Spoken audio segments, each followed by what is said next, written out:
Алматы облысының солтүстік аймағына орналасқан Балқаш ауданы егін шаруашылығы мен мал шаруашылығы қатар дамып өркендеп келе жатқан іргелі ауданның бірі болып саналады. Бірлік, ынтымақ бар жерде ырыс бар, табыс бар. Ауыл еңбеккерлерінің игілікті істерінің нәтижесінде аудан экономикасында халықтың әлеуметтік тұрмыстық жағдайын жақсартуда көптеген нақты қадамдар жасалуда. Ел игілігі үшін жүзеге асырылып жатқан жақсы шаралар жүрекке қуаныш әкеледі. Қол жеткен табысқа Балқаш өңіріндегі Тамшыбұлақ жауапкершілігі шектеулі серіктестігі айтарлықтай үлес қосып келеді. Талай-талай жақсы істердің ұйытқысы болып жүрген еңбек ұжымы егін және мал шаруашылығын қатар дамытып, әрдайым толағай табысқа жетіп жүр. Атап айтатын болсақ, 2012 жылдың қорытындысы бойынша 364 миллион 550 мың теңгенің ауыл шаруашылық өнімдерін өткөріп, 93 миллион теңгеге жуық табыс алды. Күріш өсіру айтулы серіктестікте жетекші орын алады. Бүгінде Тамшыбұлақта өндірілетін Балқаш, Бақанас, Керемет деп аталатын Ақмаржан сорттары бір Алматы облысы ғана емес, республиканың көптеген жерлеріне белгілі. Әрдайым биік межені мақсат тұтқан еңбек ұжымы аудандық, облыстық, республикалық көрмелерге қатысып, мерейлері үстем болуда.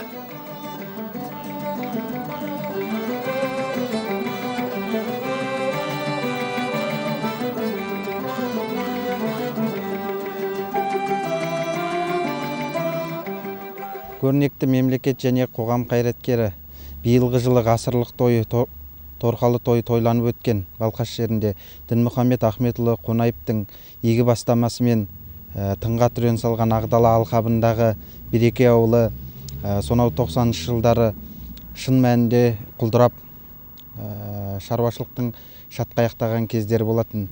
Сол кездері ол шаруашылықтың ісін оңға бастыртуға талай азаматтар ұйытқы болды. Соның бірі демес бірегейі осы бүгінгі Тамшыбұлақ жауапкершілігі серіктестігінің төрағасы Мұстафа Қалиев ағамыз.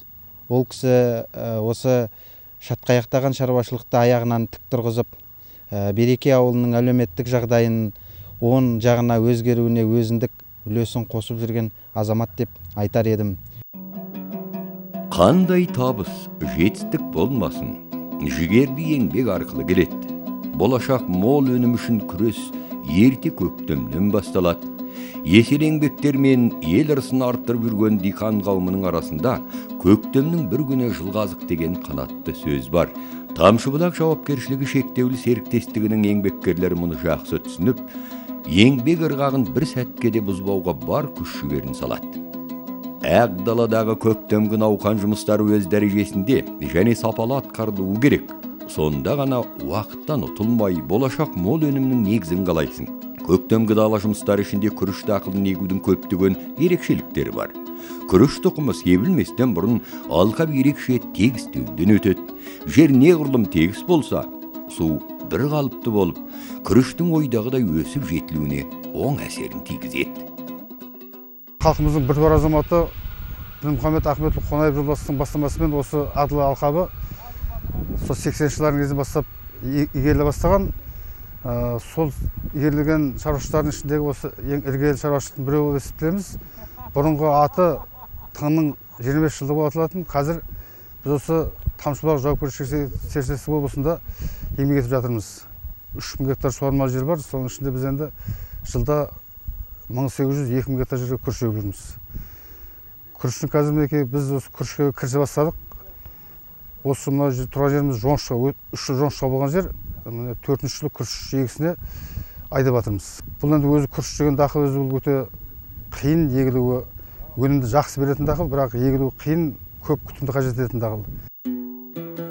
Тамшыбұлақ жауапкершілігі шектеулі серіктестігі бойынша әр гектар алқаптан орта есеппен 42 центнерден күмістен жиналуда. Әрине, бұл жаман көрсеткіш емес. Дегенмен, күріштен бұдан да жоғары өнім алуға болады. Ол үшін қажырды еңбекпен бірге тың ізденіс керек. Яғни, күріш өсірудің әлемдік озық технологиясын жүзеге асыру қажет. Осы орайда Тамшыбұлақтықтар түбі бір туысқан ел Түркияның мамандарымен бірлесе отырып игілікті істі қолға ала бастады. Казакистана, Алматая, buraya. Қазақстанға, оның ішінде Балқаш өңіріне келіп, Тамшыбұлақ жауапкершілігі шектеулі серіктестігімен бірлесіп, тәжірибелік жұмыстар жүргізіп жатырмыз. Мұнда күріш дақылын өсірудің өзіндік дәстүрі, мектебі қалыптасқан, жердің топырағы құнарлы, күріш өсіретін суда жеткілікті, мамандар мен диқандар шеттерінен білікті, өз жұмыстарының қыры мен сырын жақсы біледі.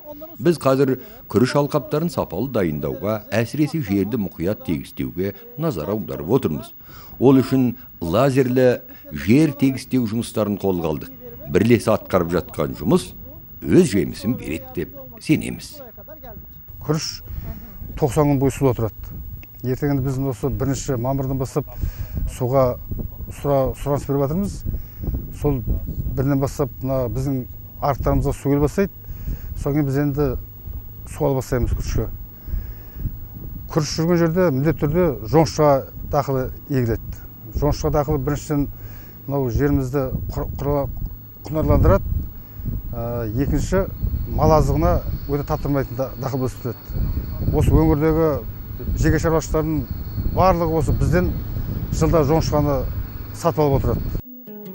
Күріш егетін жерге алдын ала тиянақты зерттеу жүргізіліп, арнайы картограмма жасалады. Күріш дақылын жақсы өсіру, мол өнім үшін жерге азот, фосфор, калий, микроэлементтері ендіріледі. Негізгі тыңайтқыштар күріш себуге дейін беріліп, жоспарланған картограмма бойынша айтулы жұмыс 50-60%-ға дейін жүзеге асырылады. Күріш дақылын өсіретін диқан қауымының арасында күріштің досы да жауы да су деген сөз бар. Өйткені бұл өсімдік 80-100 күн аралығында суда тұрады. Күріштің түп айыру, буаздану, бас алуы, гүлденуі кезеңінде суды өсімдіктің өсу деңгейіне қарап ұстап, агротехникалық шараларды қатаң ұстаған дұрыс. Мысалы, түп айыру кезеңінде судың деңгейі 15 сантиметрден жоғары болса, күріш түп айырмай сабақ күйінде қалып қояды. Ал күріштің буаздану кезеңінде судың деңгейі көп болғаны жөн. Сонда күріш дұрыс өсіп жетіледі. Дақылдың басы салалы, ұзын болады. Минералды тыңайтқыштардың қалған мөлшері үстеп қоректендіру кезінде беріліп жүр. Бұл күрделі жұмыс серіктестіктің ұшақтар арқылы беріледі. Улы химикаттар болып саналатын Рейнбоу, Боливер дәрілерін өз уақытында белгіленген график бойынша шашу өте күрделі әрі жауапты жұмыс. Ауыл адамдарының еңбек науқаны таусылған ба, ерте көктемде жаздық бидай мен арпа өнімдерін себуді қысқа мерзімде аяқтап, барлық агротехникалық шараларды жүзеге асырудың нәтижесінде өткен жылдардағыдай 2012 жылда дәнді дақылдардан жақсы өнім жиналды. Атап айтқанда, шаруашылық қамбасына 424 тонна бидай, 699 тонна арпа құйылды. Дәнді дақылдарды жинаумен бірге, дала төсінде құнарлы мал азығы, жоңышқа ору мен жинау қызу қарқынмен жүріп жатты. Жазғы уақытта барлығы 119 тонна мал азығы дайындалып тасымалданып алынды. Ежелден қалыптасқан дәстүр бойынша, күзгі күріш жинау науқаны қарсаңында Балқаш ауданының орталығы Бақанас ауылында ауыл шаруашылық қызметкерлерінің жиыны болып, жәрмеңке өтеді. Жыл қорытындысы шығарылып, еңбекте үздік табыстарға жеткен өндіріс озаттары марапатталып, сый-құрметке бөленеді. Балқаш ауданының әкімі Айтбай Көшкінбаев ел ырысын, халық байлығын арттырып жүрген қажырлы жандардың еселі еңбегіне үлкен баға берді. Тамшыбұлақтықтардың биылда мерейлер үстем болып, көптеген еңбек озаттары мақтау грамоталарымен, бағалы сыйлықтармен марапатталып жатты. Ауыл шаруашылығы қызметкерлер мерекесінің аясында Тамшыбұлақ жауапкершілігі шектеулі серіктестігінің төрағасы Мұстафа Әкімжанұлы Қалиев 2011 жылдың қорытындысы бойынша ерен еңбек еткен жандарға ерекше сый-құрмет көрсетті. Озат күріш өсіруші Диханбай Әлмұқанов пен үздік тракторшы Ақжарқын Сүлейменоваға жеңіл көлік тарту етті. Осы уақыттың ішінде тоқырау заманда да көрдік, ақша алмай жұмыс істеген уақытымызда болдық, қиналған уақытымызда болдық, бірақ соның барлығының әлгі айтып жатады ғой, бір ашшылықтың бір тоқшылығы болады деп, сол енді Құдай тауба бүгінгі күнге жетіп, міне жақсы заманымызды дұрысталып, жақсы дәрежеде міне бүгінгі таңда өзі өте қуаныштымын. Еңбек жолым өздеріңізге белгілі. 28 жыл бойы осы трактордың рөлінде келе жатырмын. Осы жігіттер келгенше әркім ие болып, біреу келіп, біреу кетіп сөйтіп жатыр еді. Мынау кішкене ақсаңқырап жүреді. Осы бағымызға қарай, халқымыздың нәсібіне қарай мына Мұстафа Қалиев деген жігіт бағымызға тап болып, әйтеуір Құдай тауба ақырындап көтеріліп, халықтың еңбегін бағалап, еңбек ақымызды ақшалай кәдімгідей алатын болып, жұмыс тәртібі де дұрысталып, қайтадан өзінің орнына келіп, баяғы кәдімгі халықтың, ауызбірліктің арқасында. Осының барлығы осы халықтың да ыдырамай, совхозымыздың да, осы ауылымыздың да жақсы болуы ауызбірліктің арқасында ойлаймын. Күрішшілердің сонау ерте көктемнен алтын күзге дейін жалғасқан есер еңбегі еш кеткен жоқ. 2012 жылда диқандар мол өнім өсіріп, күрішті алқа береке, байлық болып тербелді. Күзгі дала жұмыстарын үлкен ұйымшылдықпен өткізген еңбек ұжымы алтын орақты өз дәрежесінде өткізіп, 2292 гектар жердің өнімін тез әр сапалы жинап алды.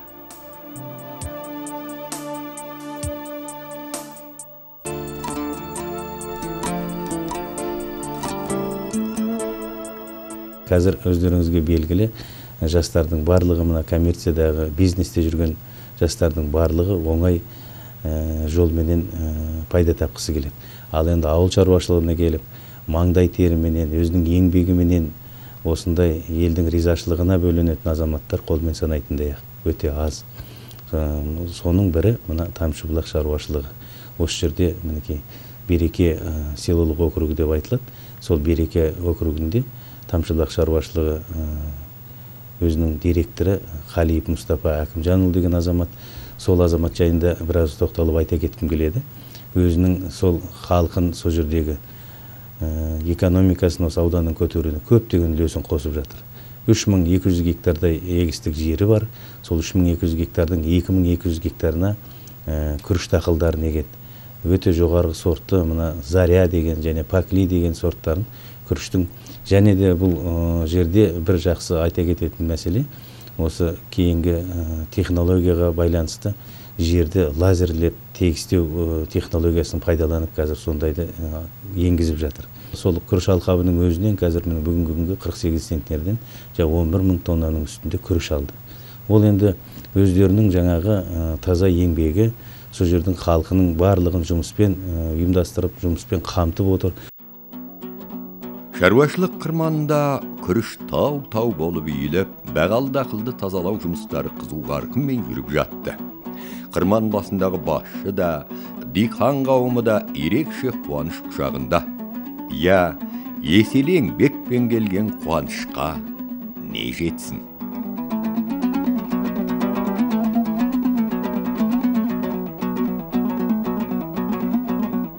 Биылғы науқанда Тамшыбұлақ шаруашылығы жаман көрсеткіштер жеткен жоқ. Осы аудан көлемінде ірі шаруашылықтың бірі болып саналады. Биылғы жылдыққа осы науқан соңында қарағанда біздің шаруашылық осы күріштен орташа өнім 48 центнерін алып отырмыз. Бірақ ішінде біздің кейбір звено жетекшілеріміз атап айтқанда Алдажанов Нұргелді 67 центнерден алды, 100 гектар егіс көлемінен.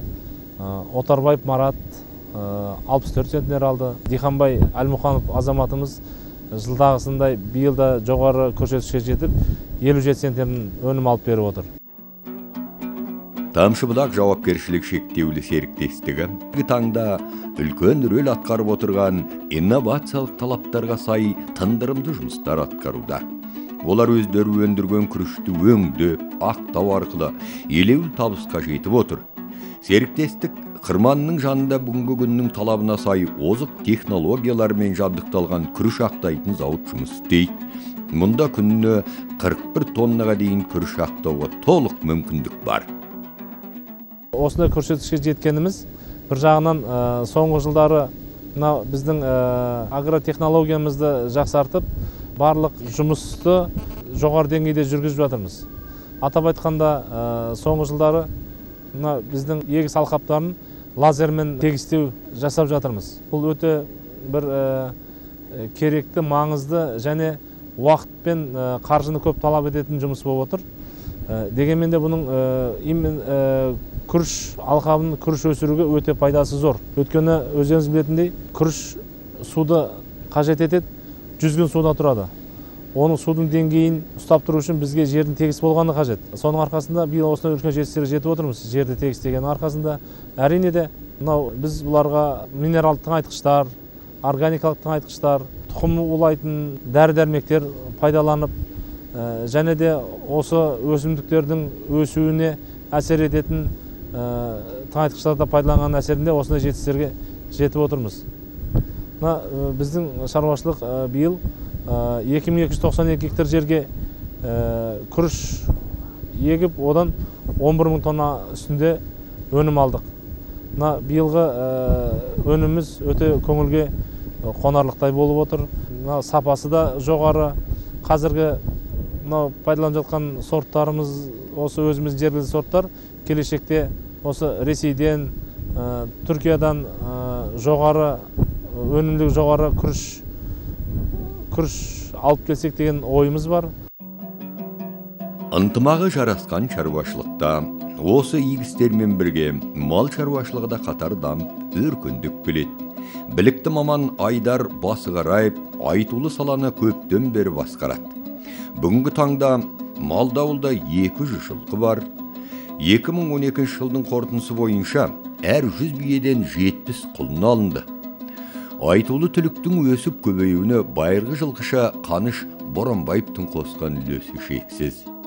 Жыл өткен сайын ірі қараның саны артып келеді. Өткен жылы шаруашылықта 350 сиыр болса, биыл айтулы малдың саны 500-ден асып отыр. Шопан ағайындардың қажырлы істері арқасында биылғы жылы қойдың саны 10.000 басқа өсті. 2012 жылдың қорытындысы бойынша әр 100 саулықтан 98 қозы өргізіліп, қойшылардың қызыл қырманы қыза түсті. Толағай табыстарға үлкен үлес қосып жүрген шопандардың еңбек науқаны еш қашанда толастамайды. Саулықтарды қолдан ұрықтандыруды табысты аяқтаған олар мал қыстатуға қызу кірісіп кетті. Келешекте осы шаруашылықтың базасында репродуктор, ірі қара малмен айналысуды ойлап отырмыз. Сол ірі қара малды кезінде болған осы жерде төртін басқа арналған комплекс бар. Сол комплекстің қазір ремонттық жұмыстарын жасап, келешекте осында мал алып кеп, соны Ангус, Герефорд және Симментал сиырларын алсақ деген ойымыз бар. Алғашқы айтқан екі сиырымыз, олар таза ет бағытында, ал Симментал сиыры ол етті және сүтті бағытта сиыр. Осы шаруаларда қазір бізде канадалық, австралиялық және австриялық клингер фирмаларымен қазір келіссөз жүргізіп жатырмыз. Құдай қаласа келесі жылдары соны нәтижесін көріп қаламыз деген ойдамыз.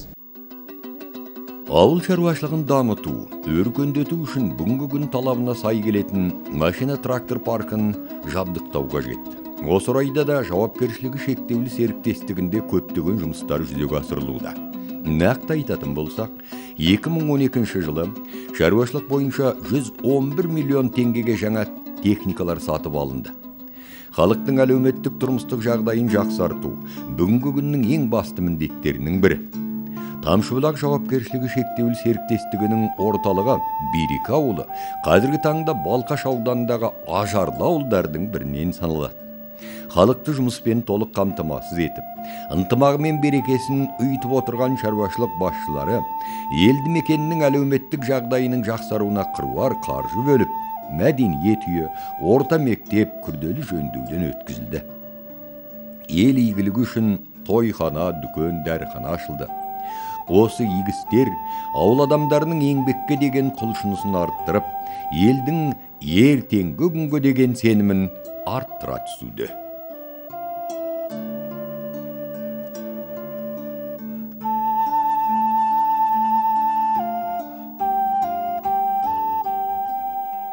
Ауылдың мектептеріне, сол ауылдың жаңағы денсаулық сақтау саласындағыларына да көптеген көмектерін тигізіп жатыр. Және де сол ауылдың тыныс тіршілігінің үлкен мерекелердің барлығында ат салысып, өзінің көмегін көрсетіп, сол елдің рахатына, сол елдің батасын алып жүрген азамат деп айта алар едім. Бір айта кететін жағдай, осы жақында ғана еліміздің біртуар азаматы Димаш Ахметұлы Қонаевтың 100 жылдығын атап өттік. Сол Қонаевтың 100 жылдығының атап өткендегі сол мерекеде өте жоғарғы деңгейде өтуіне өзінің үлесін қосып, өзінің соншалықты көмегін көрсеткен кең пейілді азамат деуге болады. Ендігі осы шаруашылығымыздың үлкен келешегі зор. Осындай жігіттеріміз өте көп болсын демекпін. Егер осындай жігіттеріміз көбейіп жатса, ауылымыздың экономикасы өркендейді, сол халықтың тұрмысы жақсарады. Сондықтан осындай азаматтарға тек қана рахметтен басқа ештеңе айтпаймыз. 2012 жылдың қараша айының соңғы күндерінің бірінде Алматы облысының орталығы Талдықорған қаласында ауыл шаруашылық қызметкерлерінің мерекесіне арналып үлкен жиын өтті. Айтулы мерекенің аясында ауыл шаруашылық өнімдерінің көрмесі өтіп, оған облыс әкімі Аңсар Мұсаханов бастаған облыс басшылары қатысты. Жамбыл облысына дейін созылып жатқан үлкен облыстың барлық аудандарынан келген өндіріс озаттарын облыс әкімі Аңсар Мұсаханов ауыл шаруашылығы мерекесімен құттықтап сөз сөйледі. Мерекелеріңізді өсіріп, мәртебелеріңізді арттыратын осы айтулы мерекеде барша еңбеккерлерге шынайы алғысымды білдіріп, зор табыстар тілеймін. Бүгінде облыс халқының 77%-ға жуығы ауылдық жерде тұрады. Ал экономикалық белсенді халықтың басым бөлігі ауыл шаруашылығы саласында қызмет етуде.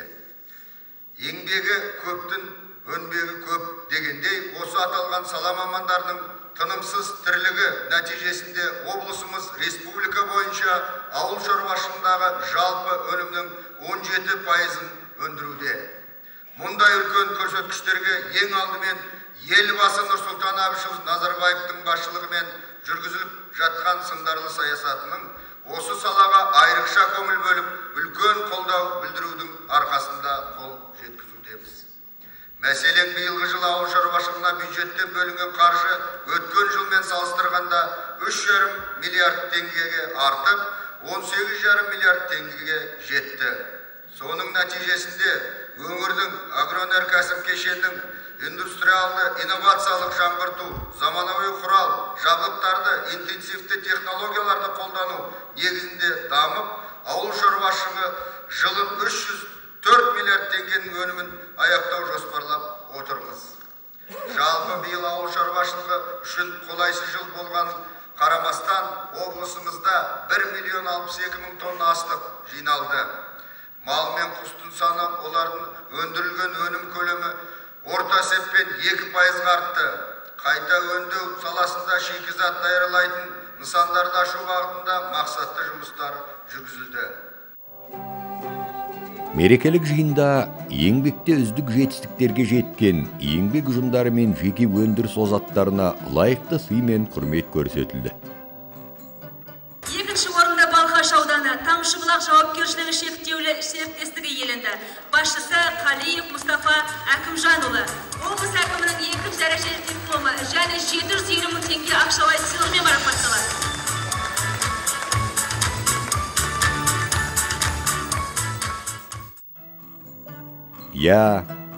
Қазақтың біртуар азаматы Дінмұхаммед Қонаевтың ата мекені саналатын Балқаш ауданында Береке деген ауыл бар. Атының өзі айтып тұрғандай, елді мекенде ұлтының салт дәстүрін сақтайтын, ауылды қастерлейтін, өз кәсіптерін сүйетін ел азаматтары тұрады. Ынтымағы жарасқан ауылда ырыс бар, береке бар, табыс пен қуаныш бар.